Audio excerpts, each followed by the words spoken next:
ہمارے چینل کو سبسکرائب کریں اور بیل آئیکن کے بٹن کو دبائیں۔ تکبر اور عجب ابلیس کی بربادی کا سبب۔ علامہ ابن رجب حنبلی رحمہ اللہ فرماتے ہیں کہ ابلیس کو اپنے آپ پر عجب اور تکبر نے ہلاک کیا، کیونکہ اس نے کہا انا خیر منہ، کہ میں اس یعنی آدم علیہ السلام سے بہتر ہوں۔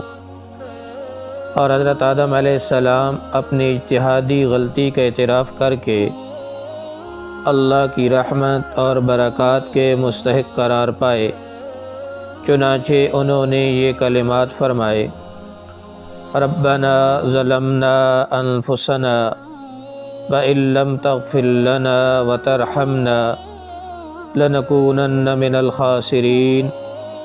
اے ہمارے پروردگار، ہم اپنی جانوں پر ظلم کر گزرے ہیں، اور اگر آپ نے ہمیں معاف نہ فرمایا اور ہم پر رحم نہ فرمایا تو یقیناً ہم نامراد لوگوں میں شامل ہو جائیں گے۔